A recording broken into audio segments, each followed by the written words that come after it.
Hi,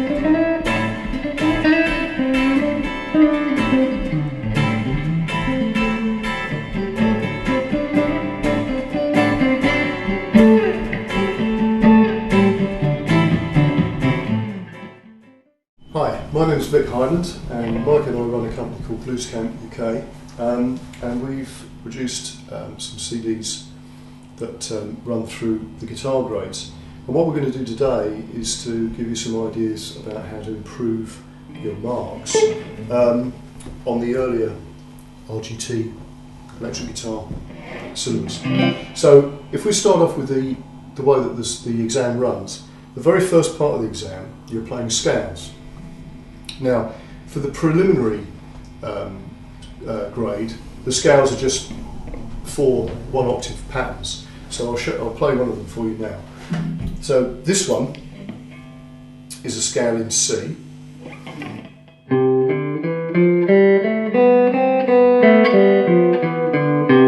So with this particular one, if you're practicing a scale anyway, the best thing to do is to break it down into small bits, and this will apply to any scale that you learn. So if you were doing this, you would look for patterns in it. So on the C scale, you've got a little pattern there which is going 3, 0, 2, 3. And what I would suggest is that you learn that one. Make sure that you've got the finger pattern so that it sort of makes sense. So that you're not doing things like this, for instance. Because obviously muscle memory is a very important part of learning scales. And then once you've got that one, you put the next part of the scale, you practice that one. Now I've always found that if you repeat things 3 times in small chunks, it's so much quicker to memorise. So that, for instance, was a preliminary one, but if I just move on to another scale, for instance, the blues scale is in the preliminary grade, and this one starts, you've got a similar idea of using the second and third fingers. So when you're practicing, one of the mistakes that tends to happen with people when we're learning scales and things to start with, they'll try to get the whole scale down in one go, which is probably too difficult. So putting them into smaller bits just makes it much easier to learn. And when you take that into a grade like grade 1, for instance, you've got a 2-octave scale, so they're much bigger. So again, practicing them in smaller bits just makes it so much easier. So as an example, if you refer to your books, this scale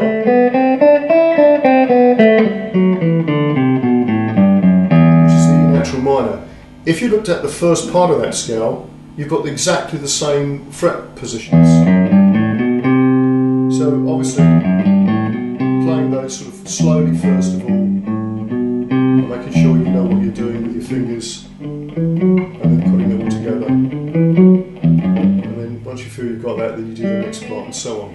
So that's a good way to get the scales on your fingers. Now, the next section of the grade is the knowledge of chords.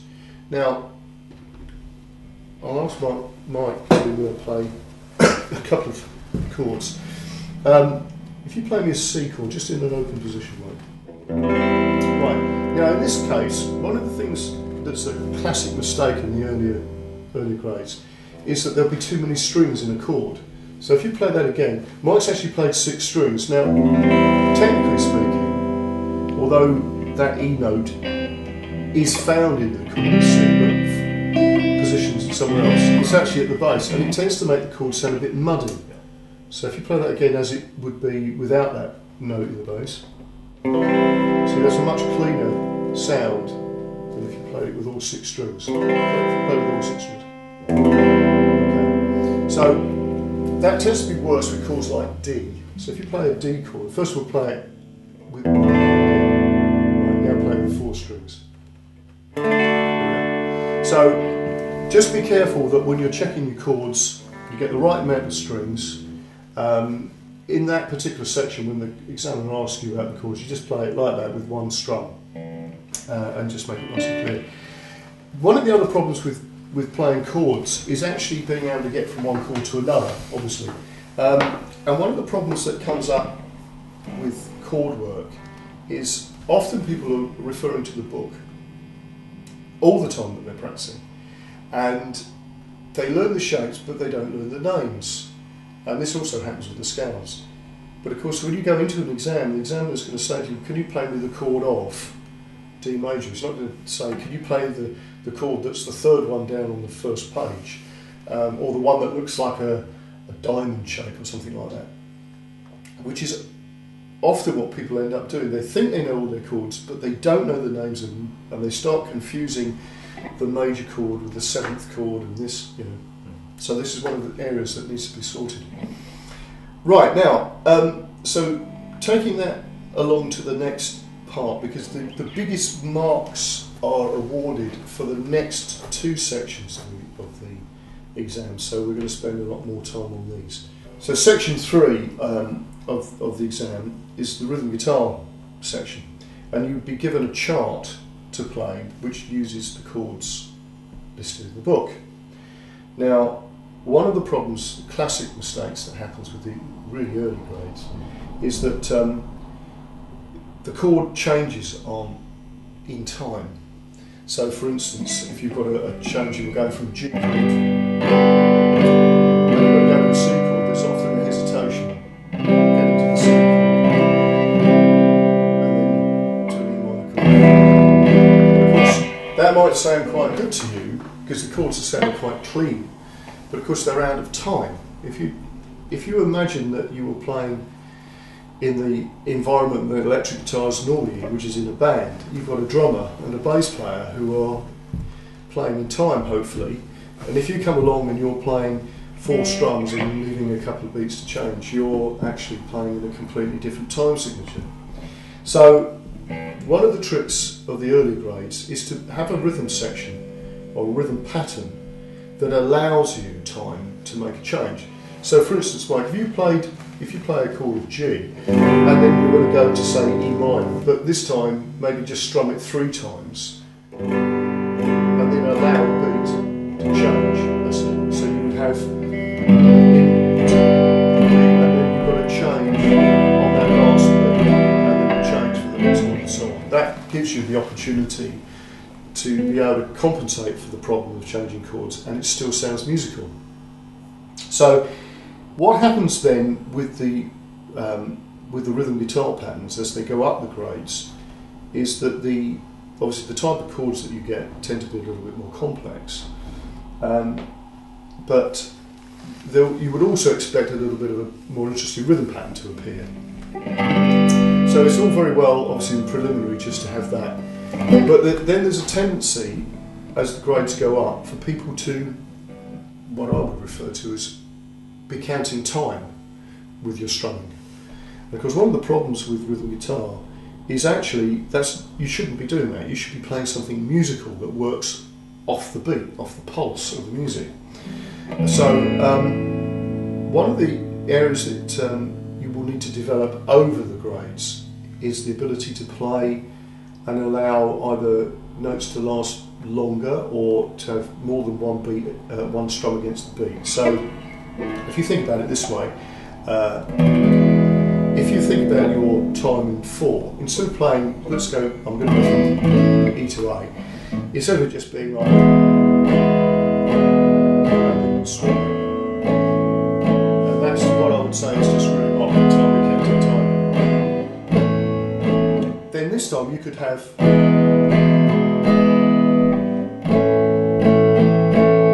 so that's a little bit more interesting.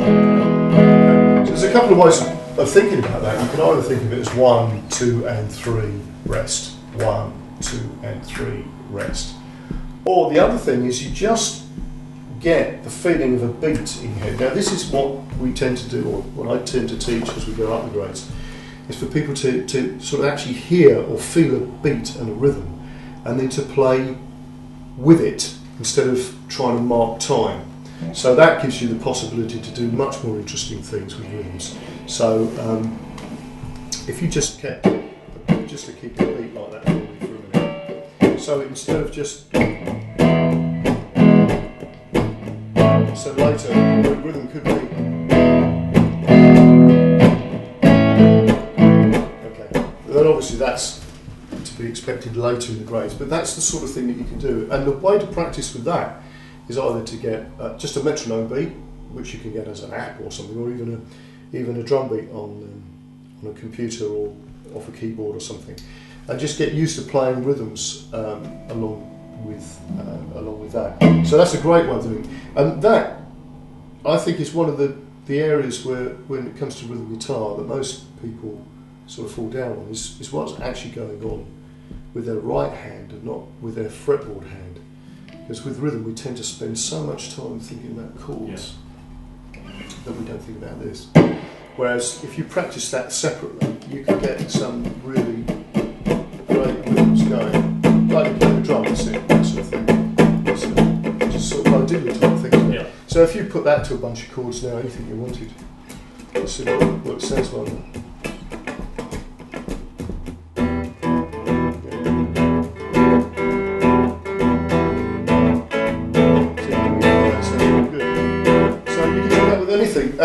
And often one of the tricks that I tend to use with pupils is just put on a piece of music and get people to sort of strum along like you do when you cover the strings over, and then just stick that, once they've felt like a groove to it, they'll stick that to some chords. Because you're right, so everyone concentrates on their left hand movement. Yeah, but that's one of the classic things. It's what brings it on, really. That's right. I mean, what Mike's actually said there is an interesting point, which we get in when we do things like the summer camps, things like that, where you get people coming along and they are really so rigid, and it's actually quite easy to get people to play more musically just by sort of introducing ideas like that. Right. So the other things to watch out for with rhythm is in the preliminary grade, the rhythm chart will have repeats in them. And you must make sure that you spot where the repeats are in the chart. Grade 1 will have dynamics in it. So the dynamics would be your louds and softs, and they are very important because that's really one of the dynamics of music. So we'll talk about that a little bit more with lead as well, but with the rhythm guitar it will be marked in. So the only thing I would say about those is make it absolutely clear to the examiner that when it says loud, you play loud. So there's no room for, I'm not sure when that was, the examiner's got to know that you've played that bit louder than the other bit. It's almost got to be overemphasised. Yeah, exactly, it's very exaggerated. Okay, good. With the grade 2 rhythm patterns, again, so all this is covered in much more detail on the CDs, they do have patterns which have 2 chords in a bar, so bars that are split, and they tend to throw people out quite a bit. And the best way of dealing with that is to make sure that I would say simplify rhythm down. If you've got a bar of A minor or A minor 7, and then you have a split bar, and then it goes to E minor, it's much easier to play the split bar simple and then go back into the rhythm that you selected for the strum. Right, next bit. This is the lead guitar section. Now, obviously there's lots of stuff on the internet about lead and stuff for grades, but lead guitar is one of these areas that you can become quite a good lead player just with a few simple ideas that are done very well. So obviously you're going to be using the scales that are in the book for the appropriate grade, and obviously to find which key you're in, you just look at the examiner's chord progression that he'll put out in front of you. The first chord in these grades is the key chord. So as long as you remember that, anything with like E7 would be the blues scale, a minor chord, you'd obviously be using a minor scale, and the major chords you'd be probably using a pentatonic or a major depending on what was in the particular grade. So what we're going to do is we're going to play, Mike's going to play some rhythm, and I'm going to play some lead, and we're going to start off with something, we're going to play the same chord progression, so just basically A minor, D minor, E minor, something like that, make it up as you go. And what we'll do is I'll play the first bit of lead, and it will be in the A natural minor scale, which is what's in the pentatonic. And I will play a solo that's the sort of thing we'd expect for preliminary. So, you start.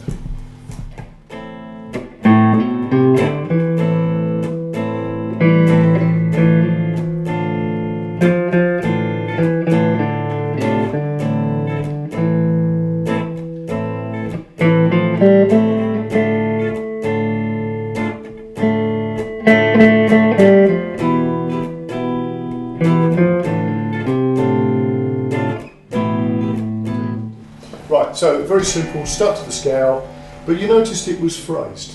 This is the important thing, which I'm trying to get across here. Because it's so easy with these grades to be thinking about the scale, thinking about what you should be doing and all the rest of it, that you actually forget the fundamental thing is it's supposed to sound musical. And some of the elements of music are really not contained within the notes, it's how you play the notes. It's making the notes sound interesting, phrased, dynamic, thinking about the tone that you're using, you know, the sort of feel of the music that you're playing, etc. And classically, I don't mean this from a classical guitar point of view, but I mean from classic rock players and blues players. Those early players that, well, right the way up, probably till about 1994, when it was obvious that the people that were beginning to appear on the scene were beginning to have learnt their stuff from a book.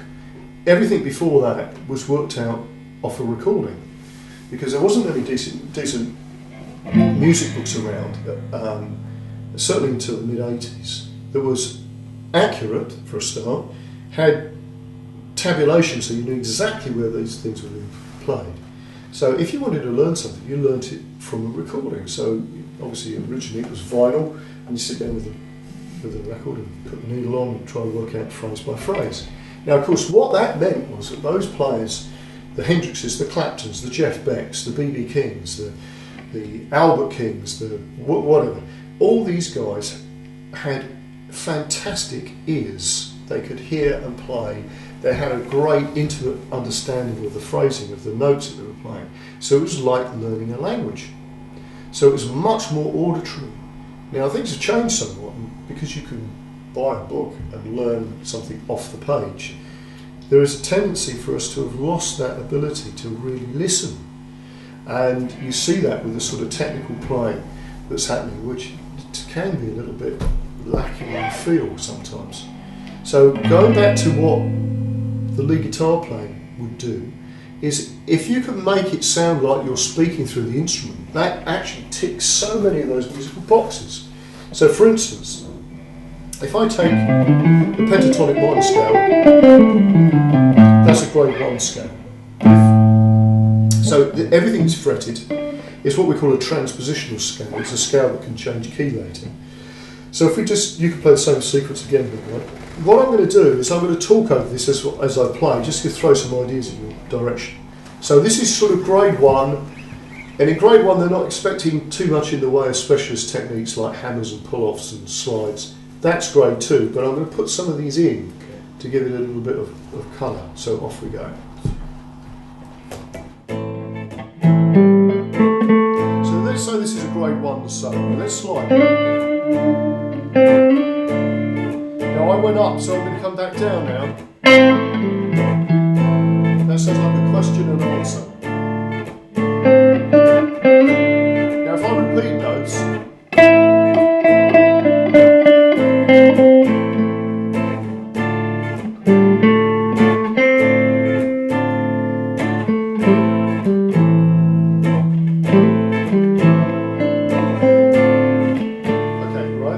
so that's sort of grade 1-ish.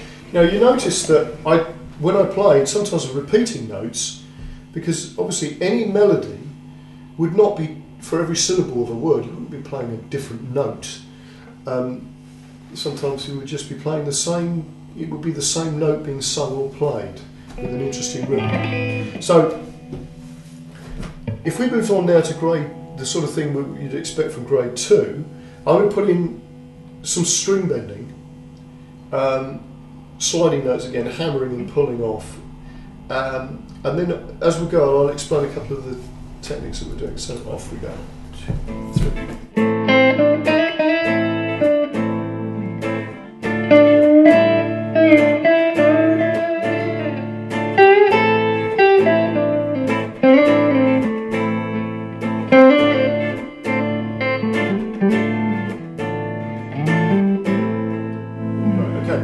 Right, so with that one, I'll introduce some string bending. Now, string bending is obviously one of the techniques with guitar playing that is a bit like riding a bike. It takes a while to really get it, and then once you've got it, it's not a problem. But pitching notes is tricky with string bending. So the way I got around this was I bent a note, and then I went to the next note of the scale, because then your ear just makes you realise that it's resolved, the note has got to where it's supposed to be going. So even if you bent the note and it was flat, it doesn't matter. Once you've played that extra note, you're okay. And I did it on this one as well. Now the interesting thing about string bending is you're not bending the note for the sake of bending it. You're actually bending it to take it to another note in the scale. Because a lot of people just think you just bend it, but of course you're not. You're trying to pitch it somewhere. And the other thing is that it's all to do with the classic thing of tension and release. So you don't just bend any note. There are certain notes that bend better than others, unless of course you're somebody like Jeff Beck who can sort of bend anything. But really, as far as we're concerned, we want to bend notes that aren't in the chord. Now, I'll tell you what these notes are because you'd have to know what a bar chord is to make sense of it. So if you bend in that pentatonic scale, because it's really the only scale at the moment on certainly grade 1 that you could play lead like that, the note that falls under your third finger, 7th fret, string 3, when you bend that up, it becomes one of the notes of the chord, of A minor. So the note that you bend is the note before it, you're bending it up into the important note, and it's the same with this one. Because you're going to bend it up and it becomes an A note. So that's the sort of classic thing.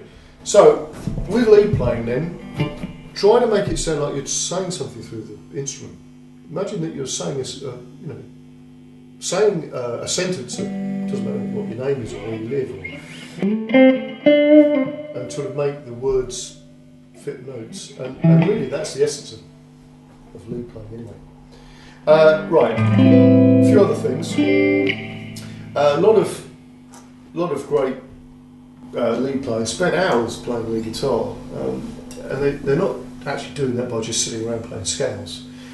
They just stick a backing track on and play, and just keep playing. And obviously working out solos by other people is really good. And taking that sort of metaphor of music being a language, the other thing is that once you start being able to work out solos by other people, it's just like learning a language. You just nick their phrases, you nick their vocabulary, if you like. And that is why certain guitar players their ideas have been borrowed and reused by all sorts of people. So somebody like B.B. King or Albert King, or even Freddie King for that matter, their phrases have been used and reused by Clapton and Hendrix and Stevie Ray Vaughan and Joe Bonamassa and just about anybody you could imagine. So. But it becomes, because it's part of that vocabulary. Right, 2 other sections in the exam, just very, very quickly. There's a section which is a spoken tests, some things about the guitar, names of the notes on the fretboard. When it starts off, it's quite simple because it's only around here. Grade 1 gets to these notes as well in the middle, and grade 2 you're starting in it, getting up to the 10th fret. A great way of learning a fretboard is to draw a picture of one and then sit down and write the notes down. Now, there's a couple of ways that you can do this. You can refer to a book that's already got that in, but the thing that you've got to try to pick up is generally between 2 notes, 2 letters of a scale, so say from F to G, you're going up 2 frets, but not in all cases. So generally you're going up 2, but there are a couple of exceptions when you're going from one letter to another. So between the E and F and the B and C, there is no gap. So the easy way to remember this on the guitar is your two thin strings. Your second string is a B, so B to C takes you up from open to first, and then your thinnest string is an E. So before you start off, just to remind yourself, it's B to C, E to F, and then from then on you can learn it from anywhere. So you could go, right, okay, there's a G note, so okay, A up to B, right, okay, so C, and so on. So if you do that, you can work that out on a piece of paper, write it down, and do it again. And then once you think you've got that, then try doing it backwards. So start at the 12th fret, which is exactly the same as all the open strings of the guitar. Great way to learn them is a little mnemonic, which goes, elephants and donkeys grow big ears. So E, A, D, G, B, E. Same thing at the 12th, and you can work your way backwards. Once you've done that, and you've mastered being able to write that down on the guitar, compare it on a piece of paper, compare it to the guitar, and see if you can do that. And basically, that will sort your problem out. For something that I can tell you now as an examiner, I've seen so many people get to that, you know, even when they're up at grade 6 and 7, they still don't really know their fretboard rolling. In fact, writing it down is the best way to commit it to memory, rather than reading it in a book. Well, one of the interesting things is this reverse psychology that goes on with learning.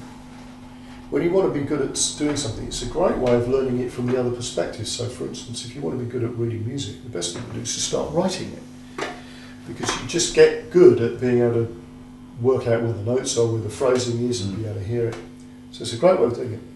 So with this, knowing a fretboard, just keep writing it down and then testing it. And the other thing is getting information that's random. Because one of the other problems that we have when we learn is we have a tendency to think, like in the old-fashioned computers where you'd have a directory name. And if you couldn't remember exactly how that worked, you could never find the file that you'd saved. I mean, obviously nowadays things have moved on a lot. But your memory still tends to work like that. That you can only retrieve things in the way that you put them in. So if you've learnt your scales in a particular way, if somebody asks you things in a particular way, in another way, you can't remember the answer. You can't remember the scale. That's why it's a good idea to have somebody test you. Or the other thing you can do is to, things like learning chords, for instance, just have all the chords written out on bits of paper and draw them out of a hat. And put this randomly out of that, because you always want to play the ones you know and not the ones That's you exactly don't. right. And of course the other thing is, which is a great songwriting idea as well, isn't it? It's to shuffle these up and deal out a set of chords for yourself. Now, okay, they may sound a bit weird because some of the chords won't be in the same keys, but if you can play a chord sequence like that, that's being delivered randomly, that's a great way of doing it. So there's the fretboard, parts of the guitar you need to know, some of the technical stuff. Again, all this is in the book, and again, you can go through that with the CD that comes with the book you get from us. And then the final part are a set of sort of raw tests and things which again were covered. But again, a lot of those tests are great if you're doing things like working things out from a recording. And that sounds a bit daunting if you've never done it before, but simple tunes, great ways of developing your ear. Yeah. See See if you can work out little ditties and TV themes and nursery rhymes, Christmas carols, anything. That idea of really finding the notes, and again, if you think about it, if you play a wrong note, like in a scale, the right note is next to it. So, that's what we call jazz. Okay, all right. Well, hopefully that's been of use to you, and hopefully we'll see you again. Thanks.